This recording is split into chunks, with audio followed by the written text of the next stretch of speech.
സങ്കീർത്തനം കൂടെയാണ്.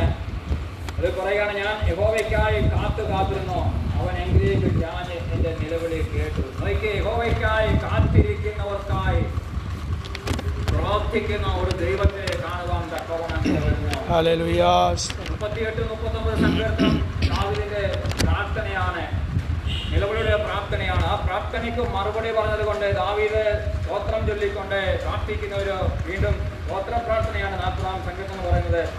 അതുകൊണ്ട് ഞാൻ പറയാം, നാശകരമായ കുഴിയിൽ നിന്നും കുഴിഞ്ഞ ചെയ്തു എന്നെ കയറ്റി, എന്റെ കാലുകളെ പാറമേൽ നിർത്തി, എന്റെ ഗണത്തെ സ്ഥിരമാക്കി, എന്റെ വായിൽ എന്താണ് പുതിയ പാട്ട് തന്നു.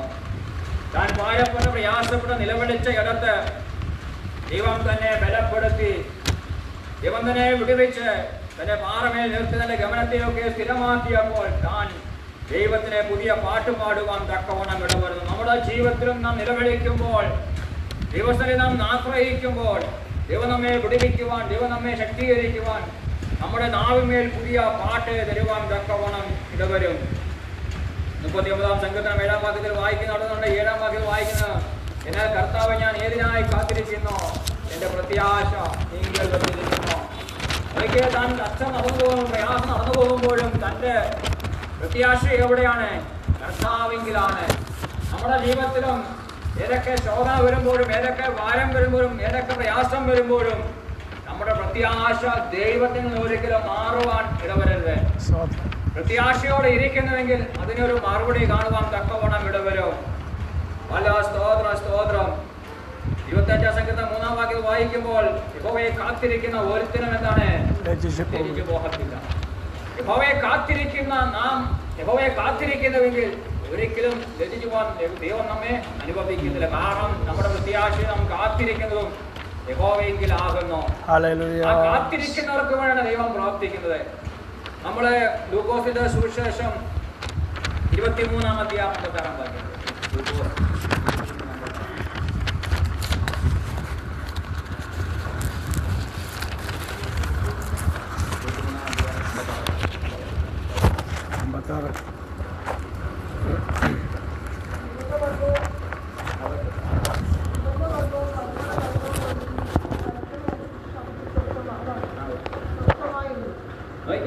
സുഗന്ധവർഗവും പരിമള തൈലവും അവർ ഒരുക്കി കൽപ്പന അനുസരിച്ച് ശബത്ത് സ്വസ്ഥമായിട്ടിരുന്നു.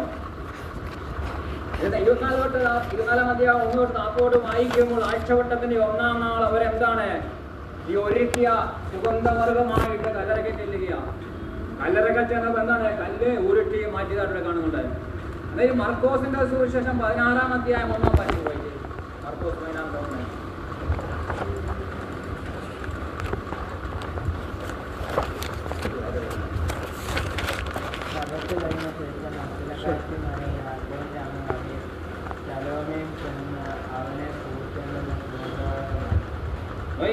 ശബത്ത് കഴിഞ്ഞ ശേഷം സഹോദരിമാർ എന്ത് ചെയ്ത് വാങ്ങിച്ച് കല്ലറക്കേറ്റുന്നു.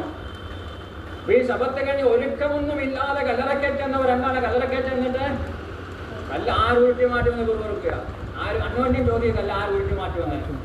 അമ്മ ശബത്തിന് മുമ്പേ അവർ ഒരുക്കി കല്ലറക്കെ ചെന്നവരോ അവിടെ ലൂക്കോസ് പറയുന്നത് കല്ല് ഉരുട്ടി കളഞ്ഞു. അവരാരും അന്യോന്യം നമ്മൾ പറയുന്നില്ല.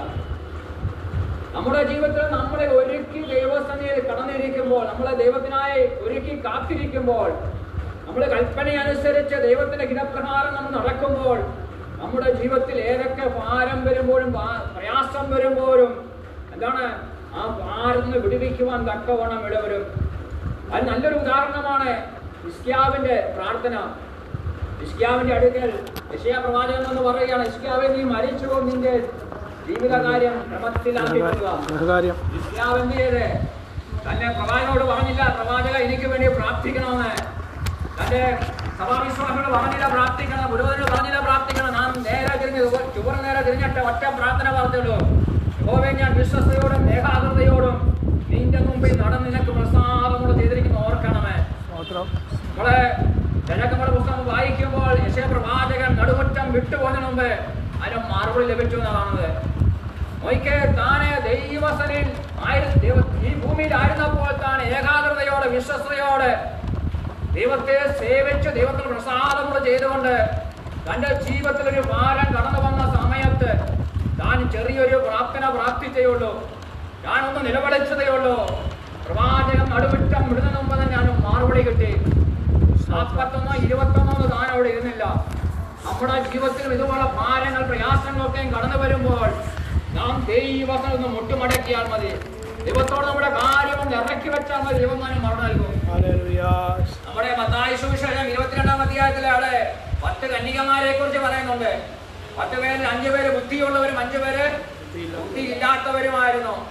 ബുദ്ധിയുള്ളവർ എന്ത് ചെയ്ത് വിളക്കിനോട് കൂടെ എണ്ണയെ കരുതി, ബുദ്ധിയില്ലാത്തവരെ വിളക്കിനോട് എണ്ണ കരുതിയില്ല. മണവാളം വന്നപ്പോ ബുദ്ധിയുള്ളവർ എന്ത് ചെയ്ത് മണവാളിനോട് വാതിൽ തുറന്ന് മണവറെ കയറി പ്രവേശിച്ചോ. ബുദ്ധിയില്ലാത്തവർ ആ സമയം എണ്ണ ഒരുക്കാൻ വേണ്ടി പോയപ്പോൾ എന്തു ചെയ്തു? കർത്താവ് മണകൾ കയറുകയും വാതിൽ അടയ്ക്കുകയും ചെയ്തു. അവർ വന്ന് വാതിക്കൽ മുട്ടി, കർത്താവ് ഞങ്ങൾക്ക് വേണ്ടി വാതിൽ തുറക്കണമെന്ന്. അവിടെ വാതിൽ കർത്താവ് തുറന്നിട്ട് കർത്താവ് ഞാൻ നിങ്ങളെ അറിയുന്നില്ല.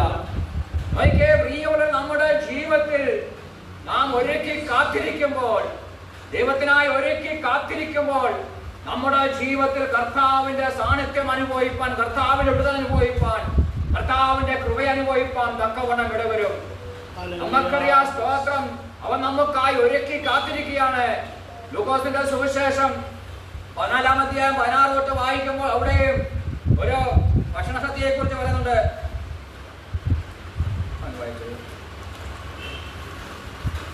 ലൂക്കോസ് 14-15 കൂടെ പന്തിയിരുന്നവരിൽ ഒരുക്കുന്നത് കേട്ടിട്ടായി ദൈവരാജ്യത്തിൽ ഭക്ഷണം കഴിക്കുന്നവൻ ഭാഗ്യവാൻ എന്ന് അവനോട് പറഞ്ഞു. അവനോട് അവൻ പറഞ്ഞത്, ഒരു മനുഷ്യൻ വലിയൊരു അത്താഴം ഒരുക്കി പലരെയും ക്ഷണിച്ചു. അത്താഴ സമയത്ത് അവൻ തന്റെ ദാസനെ അയച്ചാൽ ക്ഷണിച്ചവരോട്, എല്ലാം ഒരുങ്ങിയിരിക്കുന്നു, വരുവീനെന്ന് പറയിച്ചു. എല്ലാവരും ഒരുപോലെ ഒടുകഴിവ് പറഞ്ഞു തുടങ്ങി. കർത്താവ് പറയാണ്, ഒരുവനെന്താണ് ഒരു സത്യം അത്താഴം ഒഴുക്കിയിട്ട് പലരെയും ക്ഷണിക്കുകയാണ് അത്താഴ സമയത്ത്. എന്നാൽ ദൈവം അവർക്ക് വേണ്ടി ഒരുക്കി വെച്ചിട്ട് അവരെ വിളിക്കുമ്പോൾ അവരെന്താണ് പല ഒഴിവിഴി പറഞ്ഞത്. അപ്പോട്ട് ഒന്നാമത്തെ എന്താ പറഞ്ഞത്? എനിക്കൊരു നിലം കൊണ്ടതിനാൽ അത് എന്ന് കാണാൻ ആവശ്യമുണ്ട്. രണ്ടാമത്തെ പറയുകയാണ്, ഞാൻ 5 കാളയെ കണ്ടിട്ടുണ്ട്, അതിനെ ശോധന ചെയ്യാൻ പോകുന്നു. വേറെ രണ്ടെടുത്തും പറയാണ്, ഞാൻ ഇപ്പോൾ വിവാഹം കഴിച്ചിരിക്കുന്നു, എനിക്ക് വരുവാൻ കഴിയത്തില്ല. ഇങ്ങനെ പലരും പല ഒഴിവുകൾ പറഞ്ഞ് മാറിപ്പോകുമ്പോൾ അവർക്കായി ഒരുക്കി വെച്ച അത്താരം അവർക്ക് ഭക്ഷിപ്പാനോ അവർക്കത് നേടുവാനോ കഴിയാതവണ്ണം ദൈവസനെ അവർ തള്ളപ്പെട്ടു പോവുകയാണ്. എന്നാൽ നോക്കിയത് ആക്കോട്ട് കാണുമ്പോൾ അവര് അനേകം അതിന് യോഗ്യതല്ലാത്തവരെ ദൈവം വിളിച്ചു കൊണ്ടുവന്ന് ആ പന്തിയിലിരുത്തി ദൈവം അവരെ പന്തി ഭോജനം കൊടുക്കുവാൻ തക്കവണ്ണം ഇടവരുന്നു.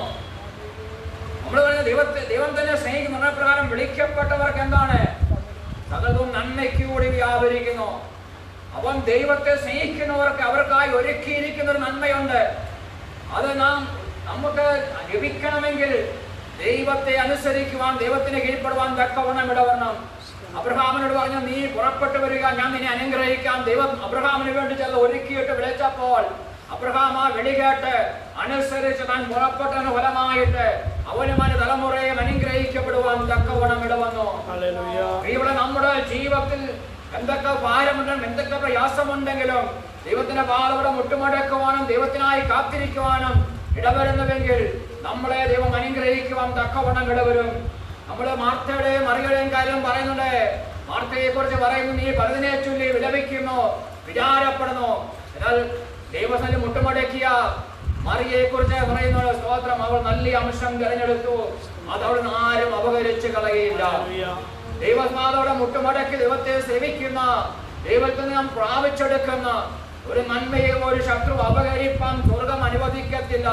നാം ദൈവത്തിന്റെ പാതോടെ മുട്ടുമടക്കി ദൈവസന്നിധിയിൽ വസിക്കുന്ന, പ്രാർത്ഥിക്കുന്ന, നിലവിളിക്കുന്ന, ദൈവം സമയം ചെലവഴിക്കുന്ന ആ സമയം നമുക്കും നമ്മുടെ തലമുറയ്ക്കും അനുഗ്രഹമായി സ്ഥിരപ്പെടുവാൻ തക്കവണ്ണം ഇടവരും.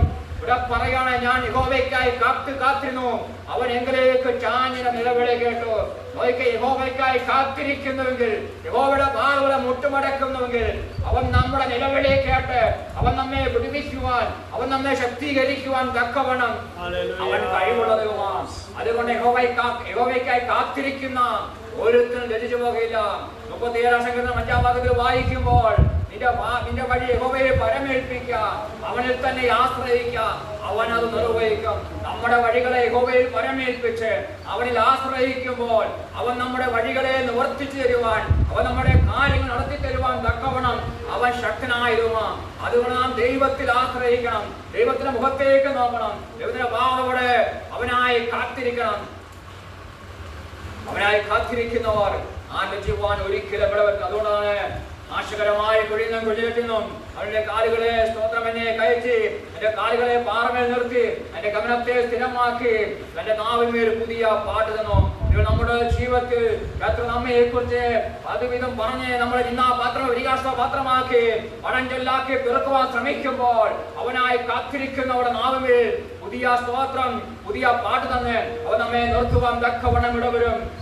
ഒരിക്കൽ കല്ലറക്കെച്ചെന്നവർ അവിടെ നാപ്പോട്ട് വായിക്കുമ്പോൾ ഒരു കർത്താവ് യേശു ക്രിസ്തു ഉയർത്തെഴുന്നേറ്റ വാർത്ത അനേകരോട് പറയുവാൻ തക്കവണ്ണം സ്വർഗം അവരുടെ ജീവിതത്തിൽ അവകാശം ഒരുക്കിയിട്ടുണ്ട്. നോക്കി അവിടെ നാവിന്മേൽ പുതിയ പാട്ട് കൊടുത്തു.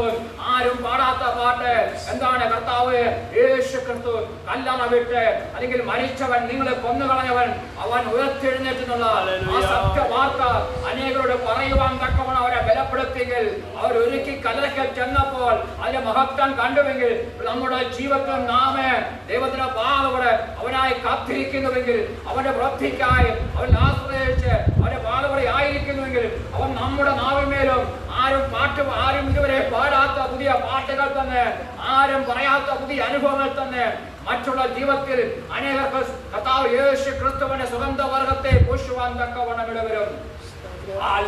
സ്തോത്രം.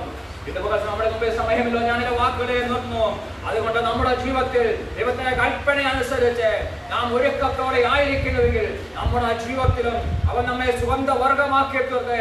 അനേകർക്ക് സുഗന്ധവർഗം വരുത്തുന്നതിനായി ഇരുവാൻ തക്കവണ്ണം ഇടവരും. ഈ വചനങ്ങളാൽ ദൈവം നമ്മളെ അനുഗ്രഹിക്കട്ടെ. ദൈവം കുഞ്ഞുങ്ങൾ സാക്ഷ്യം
ദൈവത്തിൻ്റെ ഏറ്റവും വലിയൊരു ധൈര്യമാണ്.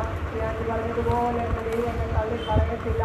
അതേപോലെ ദൈവത്തെ മുന്നിൽ വെച്ചിരിക്കുന്ന ഒരു ദൈവത്തിൻ്റെ ഏറ്റവും വലിയൊരു സൗഭാഗ്യമാണ്. അതിൻ്റെ ഉള്ളിലെ ഒരു ഉറപ്പാണ്. ദൈവത്തിൻ്റെ വലതുഭാഗത്തുള്ളതുകൊണ്ട് ഞാൻ കുലുങ്ങി പോകത്തില്ല. കുലുങ്ങും എന്നാൽ കുലുങ്ങി പോകുവാൻ, പൂർണ്ണമായി തകർന്നു പോകാൻ ഒരിക്കലും അനുഭവിക്കത്തില്ല. അങ്ങനെ ഒരു ദൈവം പറയുന്നതാണ്. എൻ്റെ ഹൃദയം സന്തോഷിച്ച്, എൻ്റെ മനസ്സാനന്ദിച്ച്, ജഡമയമായി വസിക്കും. ഈ 3 ഘടകങ്ങളിലും ആ ദൈവത്തിൻ്റെ സാന്നിധ്യം അനുഭവിക്കാൻ കഴിയും. ഹൃദയത്തിലും മനസ്സിലും ജഡത്തിലും ഒരുപോലെ ദൈവത്തിന് സന്തോഷിക്കാൻ കഴിയുവാൻ തക്കോണം ഒരു ദൈവത്തിന് മാത്രമേ കഴിയുള്ളൂ. ജീവിതമാണ്. എന്നാൽ അതിൻ്റെ മധ്യത്തിൽ നമ്മുടെ ഹൃദയം ദൈവത്തിന് സന്തോഷിക്കുവാൻ, മനസ്സ് ദൈവത്തിന് ആനന്ദിക്കുവാൻ, ജഡമയമായി വസിക്കുവാൻ തക്കോണം ദൈവം നമ്മളെ ഓരോരുത്തരും ഇടയാക്കട്ടെ. നമ്മുടെ കർത്താവിനെ എപ്പോഴും മുന്നിൽ വെച്ചുകൊണ്ടിരിക്കാം. ഒരിക്കൽ പോലും ദൈവത്തെ മാറ്റി നിർത്തിക്കൊണ്ട് നമ്മൾ പ്രവർത്തിച്ചുവാൻ ഇടയാക്കാതെ എപ്പോഴും മുന്നിൽ വെച്ചുകൊണ്ട് ജീവിക്കാൻ തക്കോണം ഞാൻ ദൈവത്തിന് ആഗ്രഹിക്കുന്നു. ദൈവത്തിന് ദൈവത്തിന് ചോദിക്കുന്നു. ദൈവങ്ങളുടെ പ്രാർത്ഥനയ്ക്ക് പേരും ചോദിക്കുന്നു. പ്രാർത്ഥിച്ചു.